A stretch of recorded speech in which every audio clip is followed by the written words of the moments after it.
The gavel hadn't even come down yet when my husband of 26 years stood up in front of a room full of strangers and called me worthless. Not difficult, not distant, worthless. I watched the judge's pen freeze mid-signature. I watched Daniel's lawyer smile like he'd already won. What none of them knew was that the man on the bench had once bled out in my arms in a valley outside Kandahar, and the moment he looked up and recognized my face, my quiet, careful life was about to come apart at the seams.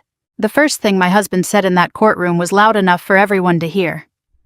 "Your Honor," Daniel said, turning halfway toward me with a small, tired smile, like he was explaining something obvious to a child. "She's just a worthless veteran. She hasn't contributed anything meaningful to this marriage in years."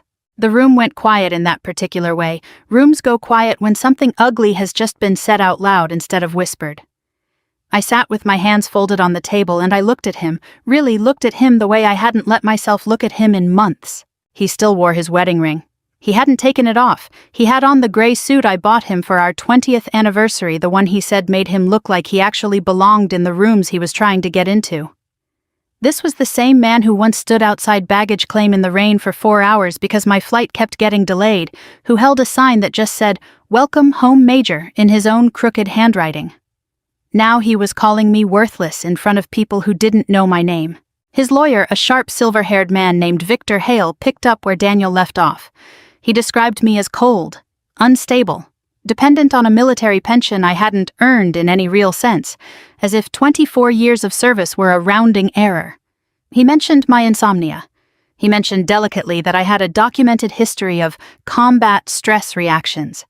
And he let that phrase sit in the air like it explained everything about me that mattered. I didn't argue. I'd learned a long time ago that some rooms aren't worth raising your voice in, that silence can be its own kind of discipline. But Daniel took my silence for something else.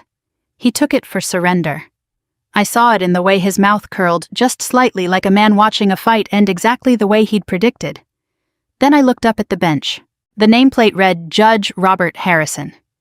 I hadn't looked closely at him before that moment. You don't in a divorce hearing. You're too busy trying to hold yourself together to study the face of the man deciding your future.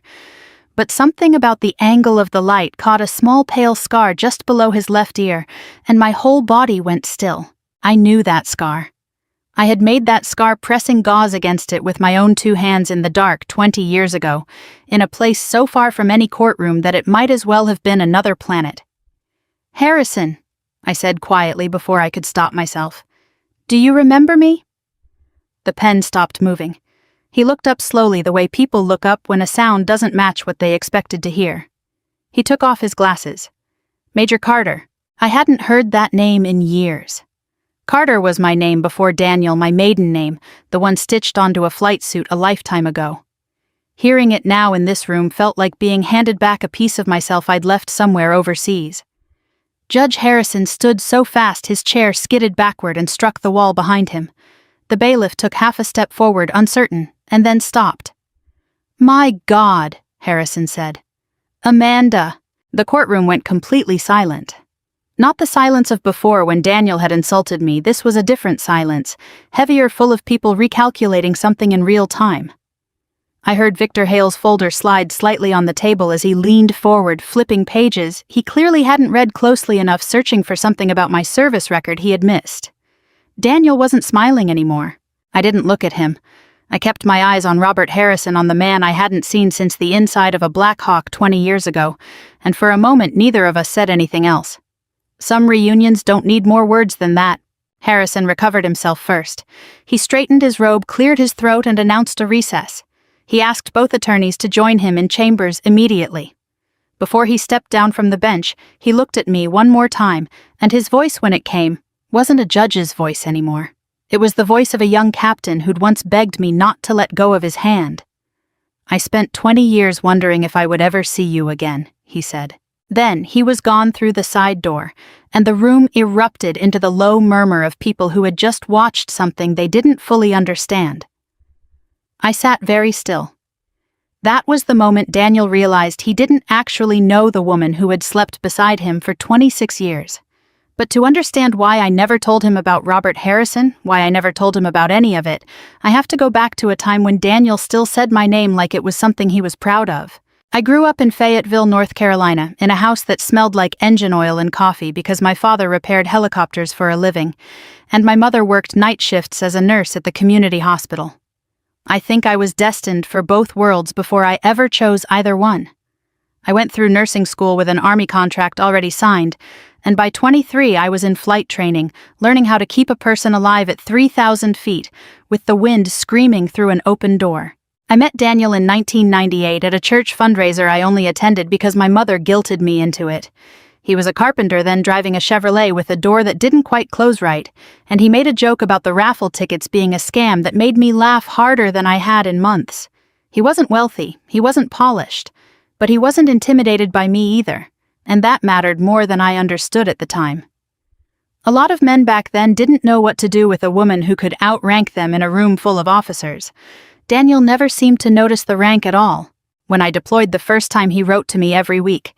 Real letters, not emails. He said typing felt too easy, like it didn't cost him anything. In one of them, he wrote, "I don't need you to be less strong. I just need you to come home." I kept that letter in a metal box for years, through 3 more deployments, through Noah's birth, through every move we made across 4 different states. We got married in a small ceremony with folding chairs and my father crying through the whole thing. We bought a little house with a bad furnace and a good yard, and we raised Noah between deployments and drywall jobs. It wasn't a perfect life. It was a real one, paying down a mortgage-eating rotisserie chicken on Sunday nights, because neither of us wanted to cook fixing a fence together one humid August weekend and arguing about whether the posts were level. I used to fall asleep on the couch mid-sentence after a long shift, and Daniel would just turn off the TV and cover me with a blanket instead of waking me. He drove Noah to school on the mornings I had training. He never made me choose between being a soldier and being his wife, and for a long time that felt like enough. When Daniel wanted to start his own construction company, I gave him part of a deployment bonus without a second thought. I didn't put my name on the business. I told myself it didn't matter, his future was our future, and I believed that completely. Everything started shifting after I retired. I left the Army at 47 after 24 years, and the adjustment was harder than anyone warned me it would be. I didn't sleep well. Certain sounds, a low helicopter pass a door slamming too hard, could put me somewhere else entirely for a few seconds before I caught myself. My right shoulder ached from an old injury and sometimes trembled without warning. I wasn't violent. I wasn't incapable. I was quieter than I used to be, and quiet to Daniel started to look like distance. His company, meanwhile, was thriving. He was suddenly having dinner with property developers, general contractors, lawyers, men and women who vacationed at resorts I couldn't picture myself walking into. I didn't enjoy those parties. The noise, the crowds, the wine loosening everyone's volume, it all wore on me in a way I couldn't fully explain to him, so I mostly stopped trying, and he mostly stopped asking me to come. The complaints started small. I dressed too plainly. I didn't know how to network. I drove an old Subaru instead of something that matched the life he was building. I spent too much time, in his opinion, volunteering at the Veterans Center instead of showing up to his events. Then he started calling my pension your government check, like it was something that arrived by accident rather than something I'd spent 2.5 decades earning. I overheard him once introducing me to a business partner as, "She used to be in the Army, not a major, not a flight medic, just used to be." The divorce came after a long silent dinner where neither of us said much of anything. Afterward, standing in the kitchen, Daniel finally said it.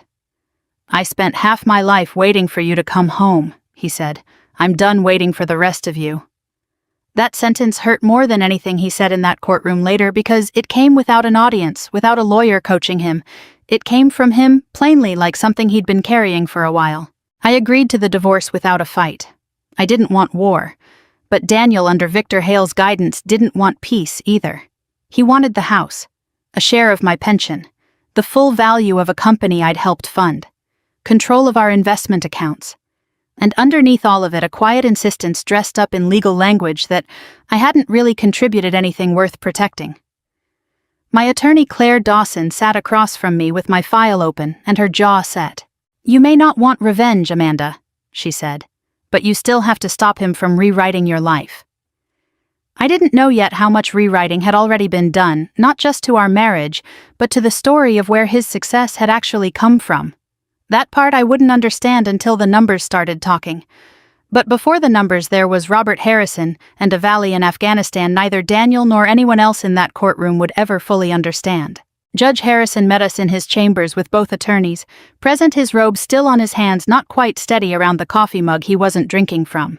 Daniel wasn't allowed in. This was a conflict of interest conversation, procedural and careful, but I could feel him somewhere down the hallway pacing, probably already rehearsing questions he had no right to ask yet. Harrison looked at me the way you look at someone you thought you'd invented in your own memory. "Were you Major Amanda Carter?" he asked. 57th Medical Detachment. I said.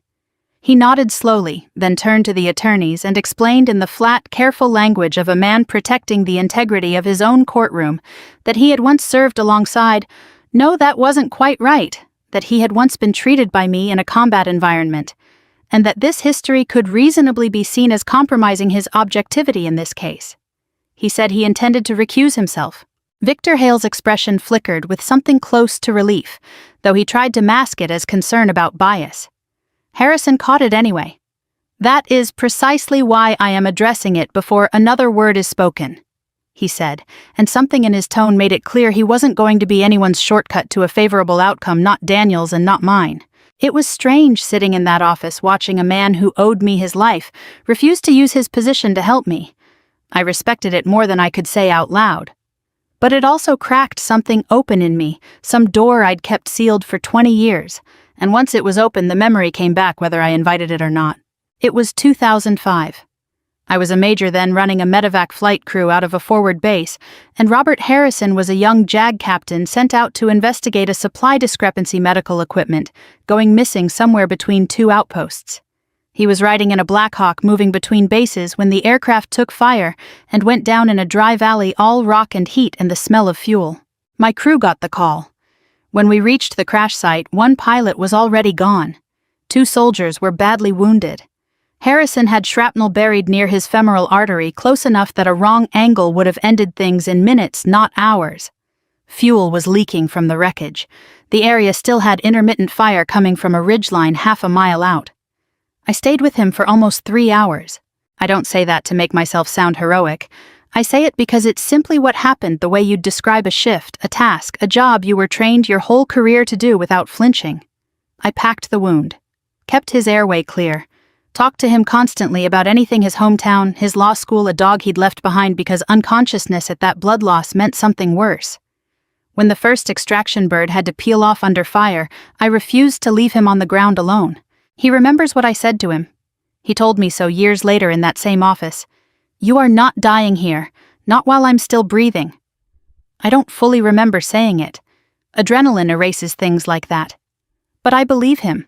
When they finally lifted him out, he grabbed my hand and asked my name through the noise of the rotors. "Carter," I told him. "Remember the medics, not me." There's a part of that day I never told Harrison and never told Daniel either. A member of my own crew, Chief Warrant Officer Elena Ruiz, was killed holding that landing zone secure while we worked. I didn't walk away from that valley feeling like I'd won anything. I walked away carrying her name, and I've carried it every day since. That's the real reason I never talked about Afghanistan at our kitchen table. It wasn't privacy. It was Elena. Daniel asked me once about a scar on my shoulder years into our marriage. I told him it was a training accident. I wasn't trying to deceive him. I was trying to keep the war out of a house where our son ate cereal every morning and did his homework at the counter.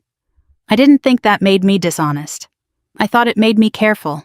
In his chambers, Harrison told me what happened after. He recovered, finished his tour, became a military prosecutor, then spent years advocating for veterans' legal rights before eventually becoming a judge. He still kept a laminated medical ID card with my signature on it tucked in a drawer. He said he opened more often than he'd admit. "You saved more than my life," he told me. "You changed what I believed a life was supposed to be used for." I didn't have a response ready for that. Some gratitude is too large to answer gracefully. Before we left his chambers, Harrison formally announced he was stepping down from the case to protect its fairness. Then, looking directly at Victor Hale, he added one more thing evenly, without heat. "Mr. Hale, whatever happens in this divorce, this court will not permit military trauma to be used as a synonym for moral failure." Hale said nothing. I walked out into the hallway where Daniel was waiting, arms crossed, jaw tight. "What did you do for him?" he asked like I'd committed some kind of theft. I did my job, I said. It was the truest, simplest thing I could tell him. What I couldn't tell him yet, what I didn't fully understand myself until the numbers started surfacing, was how much of my job, my sacrifices, my quiet decisions over 26 years had already been rewritten into someone else's story of success. The case landed on the desk of Judge Evelyn Price, 61 years old, known around the courthouse for being fair and immovable in roughly equal measure. She had no history with me, no debt, to repay nothing but the paperwork in front of her. Daniel seemed to think Harrison's recusal worked in his favor, one less complication, one less witness to whatever version of me he'd built in his head. Whatever history she has, Victor Hale told him, it doesn't change the numbers.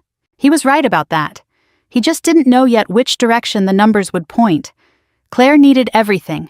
Bank records, retirement accounts, my military bonus documentation, the company's formation paperwork, loan agreements, mortgage statements.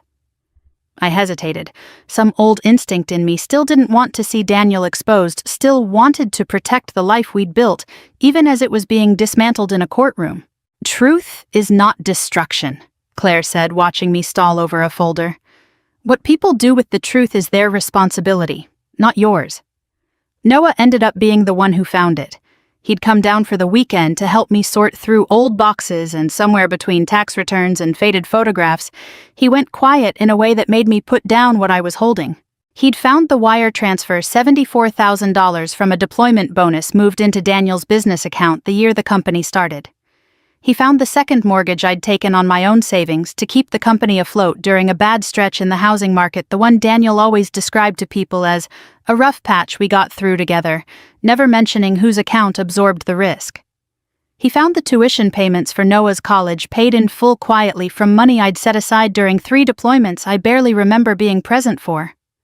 And he found the business filings the company listed entirely as Daniel's separate property, no acknowledgement anywhere of where the seed money had actually come from. Noah was angry in the specific controlled way he gets angry, jaw-tight, voice low. I told him not to pick sides. "Mom," he said, "refusing to choose between right and wrong isn't neutrality, it's just letting wrong win quietly." I didn't have an answer for him either.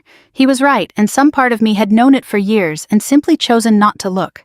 Claire's investigation turned up more once she started pulling threads. Daniel had been moving portions of company profit into a new consulting entity. He'd been paying substantial fees to a woman named Melissa Grant, the company's financial director, and the business valuation he'd submitted to the court was by any reasonable read significantly lower than what the actual books showed. There was also a loan taken against shared assets that I'd never been told about, never signed for, never even known existed until Claire slid the document across her desk. I want to be honest about something because this story doesn't need a simpler villain than the truth allows. Daniel wasn't sleeping with Melissa Grant. Their relationship, as far as anyone could determine, was ambition, not romance. 2 people convinced that cutting me out financially was simply smart business. Melissa had been the one encouraging the divorce filing timeline, the one who told Daniel that removing me as an indirect stakeholder in the company would simplify everything going forward. It wasn't betrayal of the bedroom. It was betrayal of the ledger. Even with all of it laid out in front of me, I didn't feel triumphant. I kept remembering Daniel asleep in a hospital chair the week Noah spiked a fever we couldn't get under control. I kept remembering him re-shingling my mother's roof for free one August, because she mentioned once that it leaked. The man who did those things wasn't a fiction. He existed. He just wasn't the only man Daniel had become. He came to the house not long after the records request went out, furious, convinced I was using Harrison to threaten him somehow. Harrison recused himself. I told him, flat and calm. There's no threat. People are simply starting to look at the records.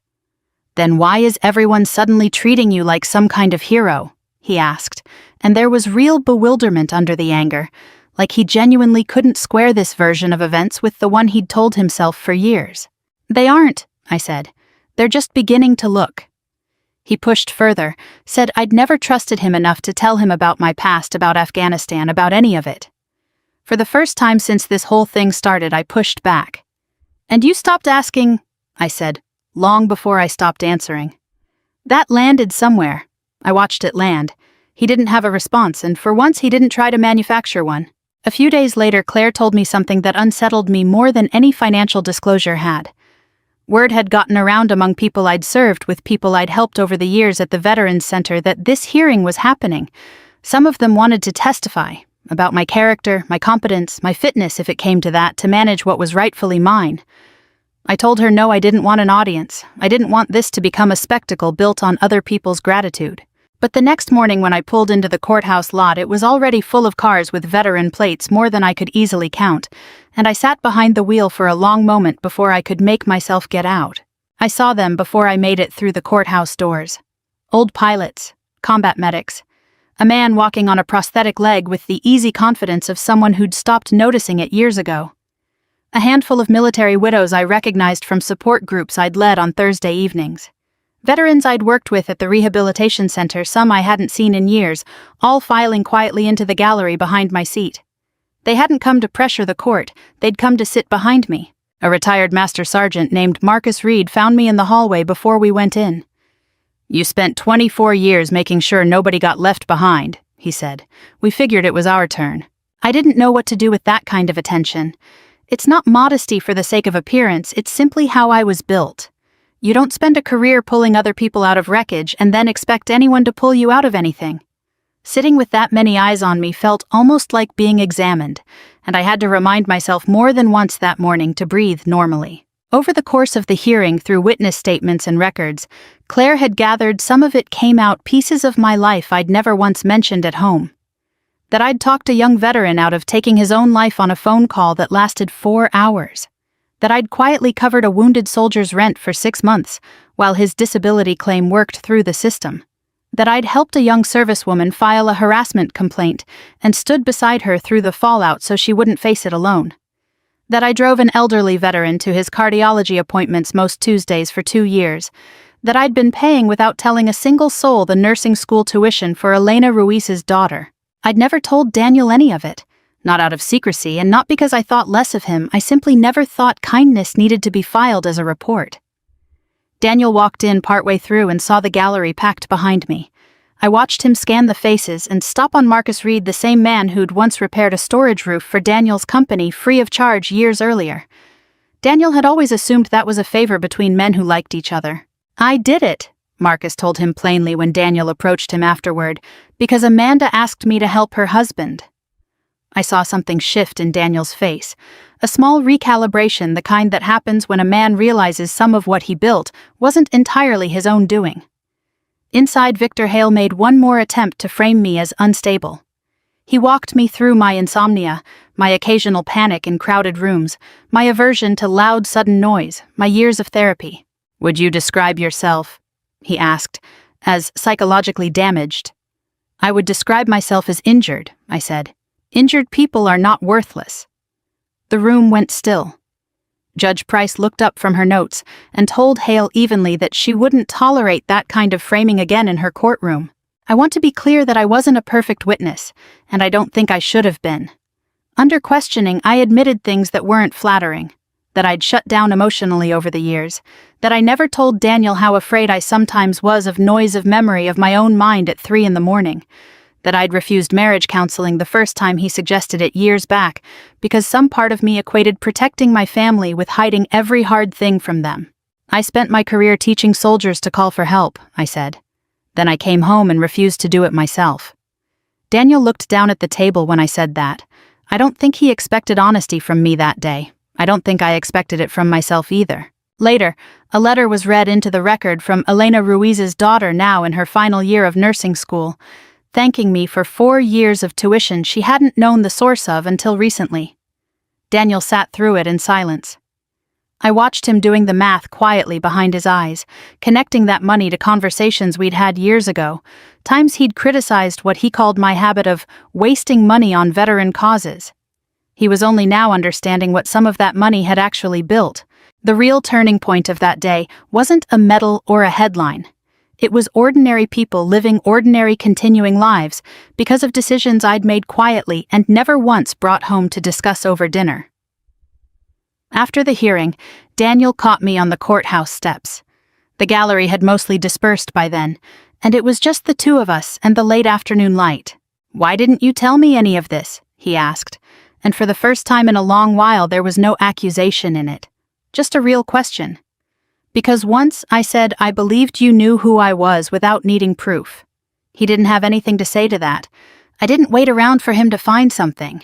Daniel went back to the empty house that night, the one we'd shared for over 2 decades now, half-packed into boxes labeled in Claire's neat procedural handwriting. He told me later that he sat down at the kitchen table and didn't move for almost an hour. Then he went looking for something, though he said he couldn't have told you what until he found a small metal box shoved in the back of our bedroom closet. Inside were old letters from my deployments. Photographs of me in uniform, younger, harder around the eyes. A copy of a commendation I'd never mentioned. A list handwritten in my own script years ago of the names of everyone who didn't make it back from that mission in the valley, Elena's name near the top, and a letter I'd written once late one night, and never sent. In it, I'd written, "Every time I come home, I worry you will eventually realize the woman who left is not the same woman who returned." He read that line more than once, he told me. It didn't excuse anything he'd said or done, but it recontextualized it. I hadn't been hiding contempt for him. I'd been hiding fear that the parts of me the war had reshaped would eventually become the reason he stopped loving me. Around the same time, cracks were forming elsewhere. Melissa Grant kept pushing him to fight the case harder to keep the financial disclosures buried as long as possible. When Daniel floated the idea of coming clean about the company's true valuation, she warned him it could cost him hundreds of thousands of dollars. He told me later that was the moment something in him finally clicked into place. Not because of the money, but because he realized Melissa had never once asked whether coming clean was the right thing to do, only whether it was the profitable thing. He sat with that for days, he said, asking himself questions he hadn't let himself ask in years. Did he want fairness, or did he want to win? Did he want a new life, or did he want to punish me for the one he felt he'd lost somewhere along the way? Did he actually believe I was worthless, or had it simply been easier to believe that than to admit what kind of man he'd let himself become? At the final hearing, Claire laid it all out plainly for Judge Price. The original seed funding, my financial contributions over the years, the undisclosed transfers, the understated business valuation.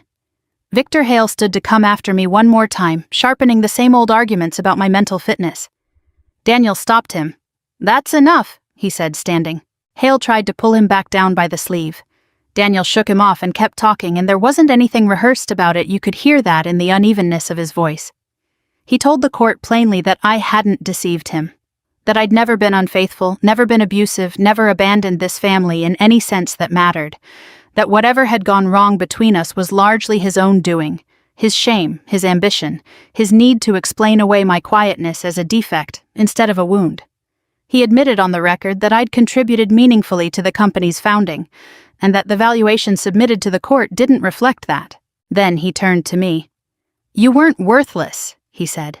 "I needed you to be worthless so I wouldn't have to admit what I had become." That was the real turn in this story, not a judge's recognition, not a courtroom full of veterans standing behind me. It was Daniel on his own finally taking responsibility for something he'd spent months blaming on me. I didn't rush to forgive him. I want to be honest about that because I think it matters. I didn't cross the room and put my arms around him the way people do in the stories that end too neatly. Telling the truth doesn't erase what you did, I told him. But it may stop you from becoming worse. It wasn't warmth exactly, but it wasn't cruelty either. It was the truth delivered the way I deliver most things, steady level without decoration. Judge Price issued her preliminary findings not long after. The company she ruled was a marital asset with substantial contribution from me, and the undervaluation would be formally investigated. My competence to manage my own finances wasn't in question, and my therapy records, she stated clearly, would never again be used in that courtroom to diminish my standing or my dignity. Daniel told his legal team to negotiate a fair settlement. Victor Hale objected loudly one last time. Daniel fired him on the spot. 3 months later, it was over. I received half of the company's legal value. Daniel kept the business, but he had to buy out my share properly this time with numbers that reflected the truth, instead of the version his old lawyer had drawn up. The house sold split according to what was fair. Nobody went bankrupt. Nobody stood on a courthouse step afterward claiming a victory. It wasn't that kind of ending, and I've come to believe those are the only endings worth trusting. I used part of the settlement to start a small mental health support program for women veterans through the rehabilitation center. Nothing large, just enough to fund counseling sessions. And a support group for women who, like me, had spent years learning to carry other people and never learning how to be carried themselves. I moved into a small rental near Jordan Lake, close enough to the water that I can hear it some mornings if I leave the window cracked. I kept working at the Veterans Center. For the first time in years, I started going to therapy regularly, instead of the occasional visit I used when things got bad enough to force my hand. I slept longer. I called old friends back instead of letting the voicemail sit for weeks. I learned slowly to say, "I'm not okay today," out loud without treating it like a confession. Noah visited often more than he had in years, actually. His relationship with his father began to heal too in its own uneven way, as Daniel started showing up differently, taking responsibility instead of explaining himself out of it. Robert Harrison reached out again once the case was fully closed, inviting me to a small memorial gathering for service members. He didn't bring up the divorce. He didn't need to. He handed me back the laminated medical ID card he'd kept in a drawer for 2 decades. "You told me to remember the medics," he said. "Not you. I tried. But some people can't be separated from what they did." I finally told Noah the whole story of that valley, not to be called a hero, but because I'd come to understand that sharing the past doesn't damage a family. Sometimes it's the silence that does the real damage quietly over years without anyone noticing, until it's too late to trace where it started. Daniel came to the Veterans Center one afternoon that fall, carrying a small box of old records that belonged to me, things he must have kept from the house without telling me. "I'm sorry I stopped seeing you clearly," he said. "And I'm sorry I stopped letting you see me," I told him. We didn't get back together. I think that surprises some people when I tell this story, like reconciliation is the only ending that counts as a happy one. But I've learned there's a kind of ending that's more honest than that one, where 2 people simply stop being married and start being decent to each other instead. We sat together at Noah's graduation the following spring. We shared a birthday dinner for him without either of us reaching for old wounds. We talk now without the bitterness that used to sit between every sentence. We rebuilt something. It just isn't a marriage. It's respect, which turned out to be sturdier than I expected. A year after the divorce was finalized, I stood in front of a room of young women veterans at a retreat outside Asheville. I didn't talk about medals. I didn't talk about the valley or the courtroom or any of it in detail. I told them something simpler. "The uniform teaches us how to carry other people," I said. "It doesn't teach us how to let other people carry us." Afterward, a young veteran came up to me hesitant and told me she'd been thinking about quitting therapy because she felt weak for still needing it. I didn't give her a speech. I just sat down next to her on the folding chair and said, "Stay for one more appointment, then we'll decide together." That's the part of this story I keep coming back to more than the courtroom, more than Daniel's apology, more than the gallery full of veterans who showed up for me that morning. I didn't know I needed them. Daniel called me a worthless veteran in front of a room full of strangers. For years, quietly, some part of me had believed a version of that too. But a person's worth doesn't end when they take off the uniform or lose their status, or reach the middle of their life feeling smaller than they used to. Sometimes the greatest strength isn't pulling someone else out of the wreckage. Sometimes it's finally letting yourself be pulled out too. I want to know where you think this story leaves off after the credits roll. Drop a comment below, and let me know where you're watching from tonight. I love seeing how far these stories travel. We've got new stories like this one coming your way every single day, so make sure you're subscribed so you never miss a moment like this. Let's keep this journey going together.